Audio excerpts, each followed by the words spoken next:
welcome to my channel. My name is Jen, and today I am finally bringing you my top 10 romances of 2022.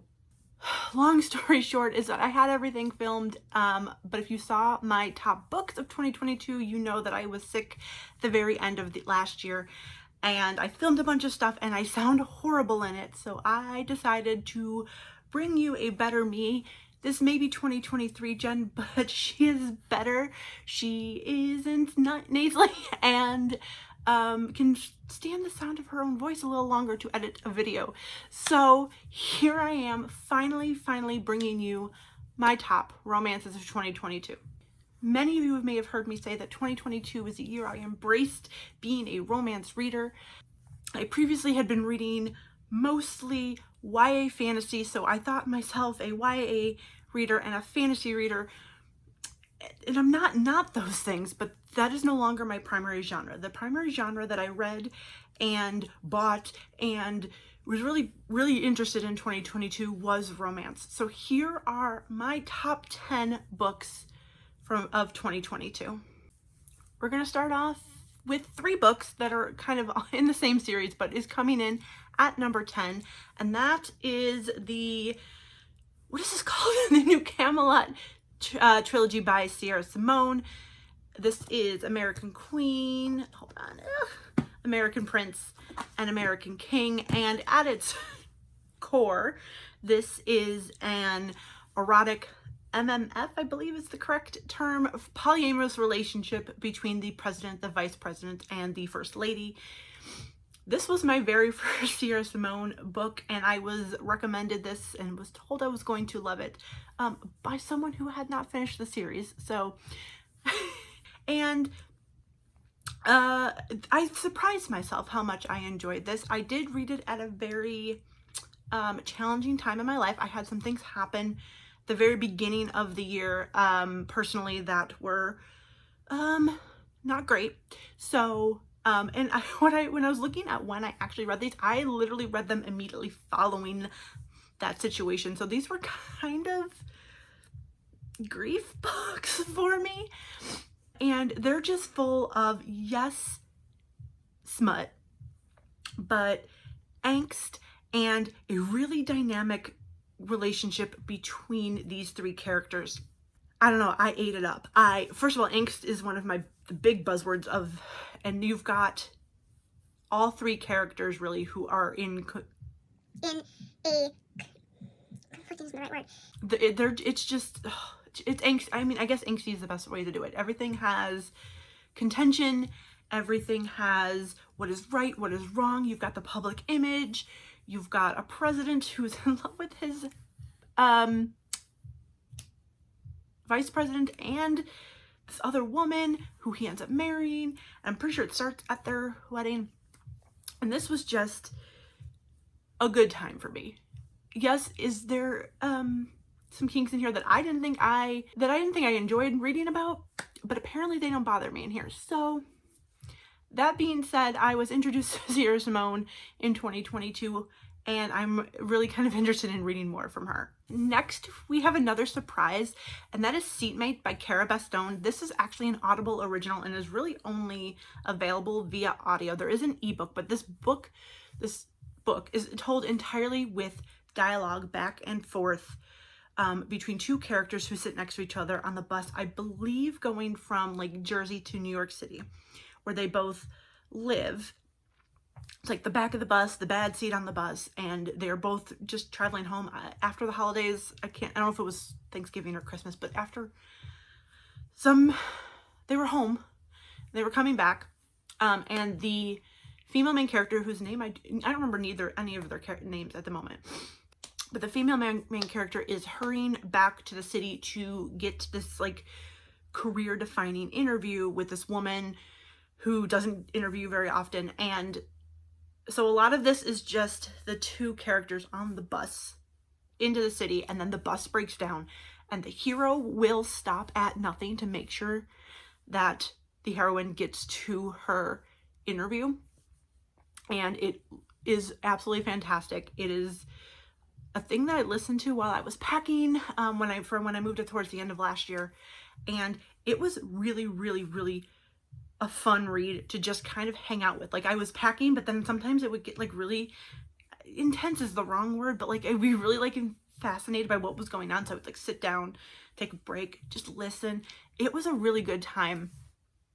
So this one, I think this is like basically it's a series of these stories that are told entirely through dialogue and are Audible originals. I read 2 of them, and this one was by far my favorite and hits my favorites of the year list.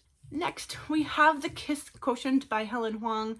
This is a contemporary romance that follows Stella, who is autistic and isn't really versed in romance and sex, and decides that she's going to take it upon herself to fix that. And so she hires Michael, who is an escort, and they enter this fake dating situation, and at the same time Michael is teaching Stella about romance and sex, and I think if I remember correctly, Stella teaches him a thing or two, not about life and what he wants to do with his life. It's been a minute since I've read this, so I'm gonna probably misremember some things, but I absolutely fell in love with Michael. He was so fantastic. And yeah, I was skeptical going into this one. I can't remember exactly why, but I was like, I don't know if I'm going to like this. I had the first 2 books in the series at that point, and I now own all 3, which you'll see another one of in a moment. But I really enjoyed this. This one, Seatmate, and the new Camelot books, I all gave 4 stars. But now we're getting into the 5-star reads that I had this year. I didn't have a lot. Honestly, I think this list might be most of my overall 5-star reads for 2022, but I'm not mad about it. I don't know what number on it, but the next one on here is Husband Material by Alexis Hall. We all know how much I love Luke and Oliver in Boyfriend Material. This is book 2 in the, I don't know what the actual series is called. London Calling Boyfriend Material Universe. I don't know what this is called. But in book 1, Luke and Oliver agree to fake date until things turn very, very real. And in this one, it follows, I don't know, a couple years later. It picks up a couple of years later, and Luke and Oliver are happily together. They're not living together, like officially, but they are currently being surrounded by marriage, and people they are friends with are getting married, people around them are getting married, coworkers, exes, and that makes both Luke and Oliver really kind of examine themselves and their relationship together in a way that they probably wouldn't have had all these other external things be happening. I love Luke and Oliver.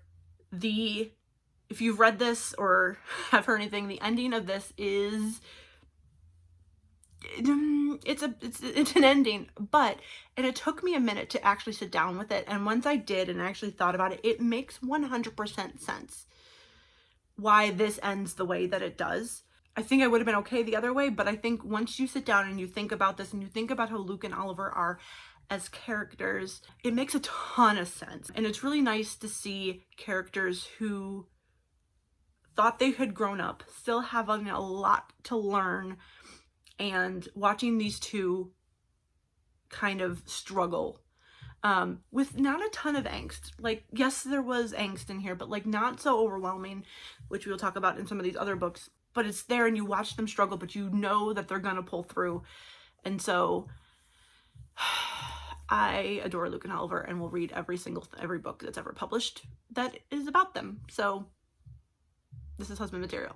Next, we have The Heart Principle by Helen Huang. This is the last book in this trilogy, and oddly was the one that I gave the highest rating to, although I think, I don't know, like Kiss Quotient got forced, maybe because it was the first one, and if I reread it, it would get a higher rating. I don't know, but still adored this one. This is the story of, I'm going to forget people's names, so you're going to have to forgive me on this one, Anna. And Anna's boyfriend, I'm remembering this one now. Anna's boyfriend decides that he wants an open relationship because he kind of wants to play the field to make sure that Anna's the right one. And Anna doesn't know how to deal with that. She is very much a people pleaser and a by the rules type of person, and she doesn't understand why he would want this, and she doesn't really understand the status of the relationship with her boyfriend. But she ends up through, I can't remember exactly how, on one of the dating apps, and ends up matching with Quan, who is Michael's best friend from the first book. And she decides she's going to have a one-night stand with him. But for reasons I don't remember, the one-night stand doesn't go as intended. But the two of them keep in communication, and then they actually start continuing to try to have this one-night stand. And while as they do it, their relationship develops and their feelings develop. And it becomes a really lovely romance. I think this is the one, if I remember correctly, that has a little more going on outside of the romance that maybe makes people think this isn't a romance. I don't know if I care, or have an opinion or whatever. There is a really great romance in here. So this did definitely make my best romances of 2022. The next book on this list is The Last Piece of His Heart by Emma Scott. This is the final book in the Lost Boys trilogy. These are new adult contemporary romances. Each of these books follow one of the Lost Boys, which is just a group of misfits from this high school. All three books start in the very beginning of senior year of high school and kind of move from there. And this one is Ronan's story. Ronan has spent his entire life in the foster care system, and when he turns 18, he kind of ages out, but his uncle agrees to kind of take him in, but it's really not him taking him in to take care of him. His uncle runs a apartment complex and needs basically free labor, and he gets to stay there while he lives there. But Ronan decides to continue to go to school because he hadn't finished high school. I believe he was in juvie for a minute. And he meets Shiloh. Shiloh is being raised by her, I believe it's her grandmother or her great-grandmother. Her mother wants nothing to do with her, so she's kind of struggling with that. At the same time, she just wants to finish school so that she can work on her jewelry business and create her business and be successful. And the two of them don't really believe in love and relationships, but they are immediately attracted to each other and kind of just start hooking up. And of course, as they always do, feelings start to form, and it becomes something more than just hooking up. I really liked this one, mostly because of the relationship between Ronan and Shiloh. I love them both as characters. I love the individual paths that they have to go through in this, while also moving towards each other and having each other in their lives where they don't really have people to rely on outside of maybe one or two. Shiloh has her best friend and her grandma. And Ronan really doesn't have any. He has the other Lost Boys. And I really like how this, I'm gonna stop holding this, it's heavy. And I really liked how this kind of wrapped up all three, because at the very end you do see all three couples together with their happily ever after, which you really want, because these are angsty, these are emotional, these will make you cry. I sobbed during this. I think it's the only one in the entire trilogy that I cried during. The other two have a lot of deep emotional things going on, but there's just so much in this that I absolutely loved it, and it wrapped up beautifully. And I definitely I have read other things from Emma Scott, but I definitely need to continue to read more of her backlist and the stuff that she's publishing, because she's definitely going to be a new favorite author. Okay, so Last Piece of His Heart is number 5, which means we're halfway done. And the next one on this list is The Charm Offensive by Alison Cochrane. This is a contemporary male-male romance that follows Dave, who is the assistant on this bachelor type reality show called Ever After. And the show casts, I can never remember anyone's names, guys, Charlie, who to be the new prince on the show. Charlie's public reputation has kind of taken a fall, and they think his people, I think that going on this show is going to help him kind of regain his image, regain his public reputation, and just be in the spotlight to kind of be better, because I think he lost some money in his company. Well, Charlie has severe social anxiety, and putting him in this situation does not go well. So the show hires Dave to be Charlie's kind of like personal handler. They move into the same house and Dave lives with them, and Dave decides that in order to help Charlie get more comfortable with kind of these dates that he has to go on and these scenarios that he's going to go into, that the two of them are going to have like fake dates to kind of get him used to the situations. And with the close proximity of Charlie and Dave living together and the fact that they're going on these dates, a little relationship then starts to form between Charlie and Dave, and it is wonderful. I absolutely cried during this book. There's fantastic representation of anxiety and social anxiety in here that really struck home for me. There's a point in here, I believe, where I think Charlie writes a letter to Dave, and I was sobbing through it. This book just hits me right in all of the feelings, all of the things that I want in a rom-com and a romance. If it's a little less calm than anything, I'm down. But this is definitely fits into that space. And it was absolutely wonderful. I was so grateful that I was able to read this in the middle of the year and then read Alison Cochran's other books, and I am definitely in for anything else she writes in the future. Coming in at number 3, we are a top 3 here, y'all, and that is Delilah Green Doesn't Care by Ashley Herring Blake. God, I love this book. Delilah Green is a sapphic romantic comedy, contemporary. I never know when is the most appropriate time to use that. It's a sapphic contemporary romance. It's got a little comedy in it that follows Delilah. Delilah is a photographer in New York. She's just trying to she's kind of like a one-night stand type chick. She's cool. But she gets a phone call from her stepsister reminding her that she has agreed to photograph her wedding and kind of the events leading up to the wedding. And so Delilah has to go back to her hometown to kind of deal with all of this. Delilah is very estranged from her stepsister and her stepmother. Her dad has passed and passed while she was a teenager, or younger. She was young, and she's been very estranged from them since leaving for New York. But before then, it was kind of a very tense situation at home. Her stepmother wasn't very kind to her. Her stepsister wasn't very kind to her, and neither were her stepsister's friends.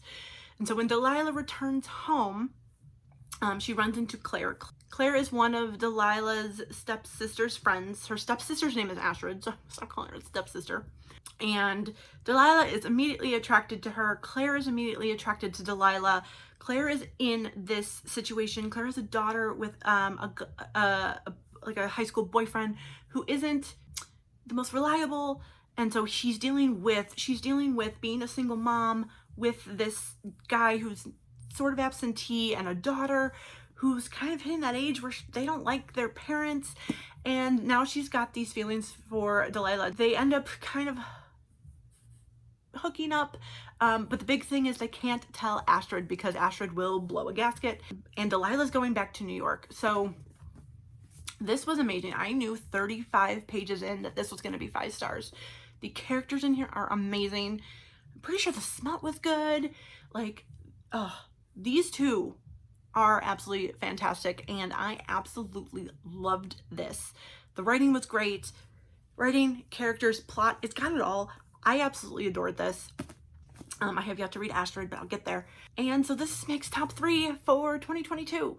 Okay, well, New Camelot got 1 single spot because I read all 3 of them in like 2 weeks.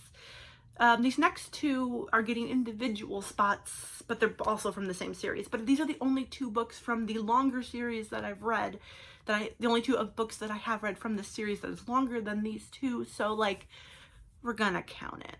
The first one is Always Only You by Chloe Leese. This is book 2 in the Bergman Brothers series, and this series was one of my absolute favorite finds of the year.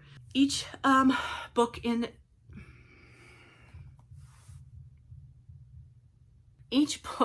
this series follows one of the Bergman children. They are a very big family of Swedish they Swedish, big Swedish family, I believe they're Swedish. I don't know, I think they're Swedish. So there's like 7 kids in this family, and each of them are getting a book. And I think almost all of them play soccer, except Ren. Ren is a hockey player, and he plays for a team. And he is sunshine. He is always, always happy and always, always smiling.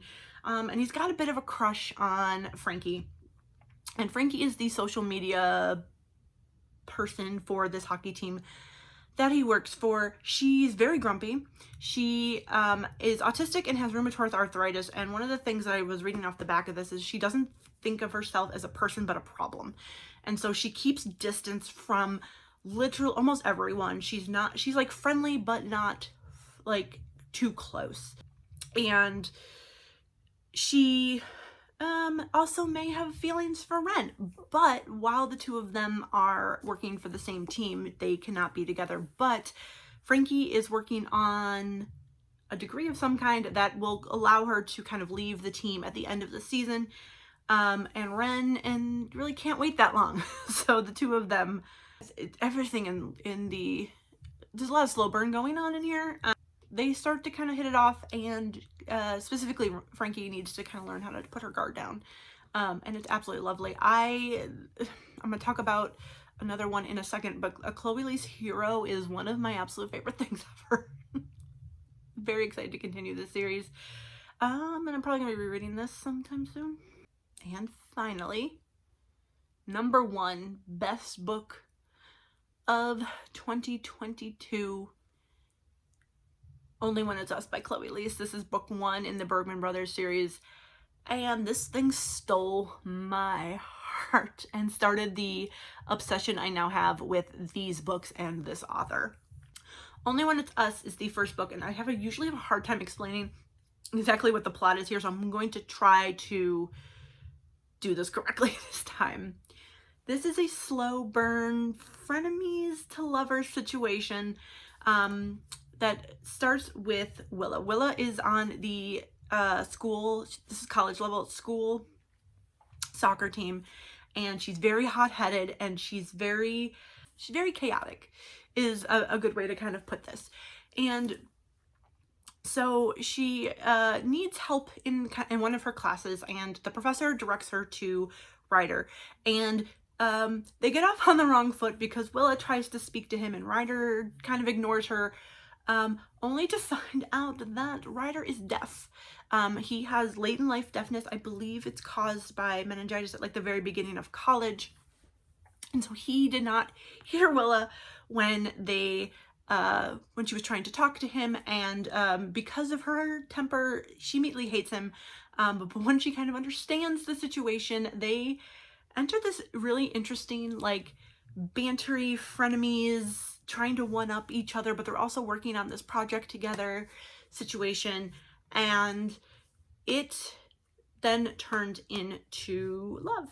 Willa's got some other stuff outside of school going on, and Ryder also has some stuff with his deafness that he's trying to work through, and the two of them go on this really amazing journey.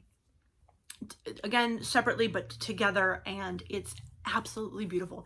There's this point in, I don't know where it is in the book, but Willa did not have a good day, and so Ryder brings her alcohol and candy. I think it was alcohol and candy, and I believe there was some sexy times in there too, but he just showed up ready to give her comfort, and I was here for it. Ryder is described as this lumber sexual big beard flannel wearing dude, and he showed up like, Ryder. It started a thing, and every single book has made me feel the same way, and I think a lot of that has to do with her heroes. I've read 3 Chloe Lees books.